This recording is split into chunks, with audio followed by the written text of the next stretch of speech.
নমস্কার বন্ধুরা, আজকে মৌসুমী রান্নাঘরে আপনাদের স্বাগত। আজকে নতুন একটা রান্না করব। আজকে চিড়ের পায়েস করব। তার জন্য দুধটা আমি একটু গরম করে নিচ্ছি।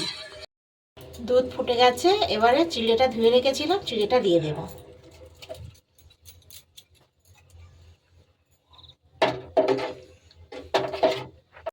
এবারে চিনি দিয়ে দেব, 2-4টে বাতাসা, কাজু কিশমিশ, একটা তেজপাতা আর একটা এলাচ দিয়ে দেব। প্রায় হয়েই এসছে পায়েসটা।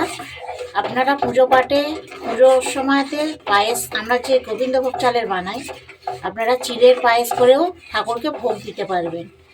খেতে দুর্দান্ত লাগে। আমার বাড়িতে পুজো হলে আমি চিড়ের পায়েস বানিয়েও দিই, গোবিন্দভোগ চালেরও পায়েস বানিয়ে দিই। দেখুন, আমার পায়েসটা প্রায় হয়েই গেছে। খুব কম সময়ের মধ্যে পায়েসটা বানানো হয়। আপনারা বাড়িতে অবশ্যই বানিয়ে খাবেন। বিশেষ করে পুজোতে পায়েসটা বানিয়ে দেবেন, খুব ভালো লাগবে। একটু গুঁড়ো দুধ গুলিয়ে রেখেছিলাম, এটা ওপর দিয়ে দিয়ে দেবো। আর সামান্য ঘি দেবো,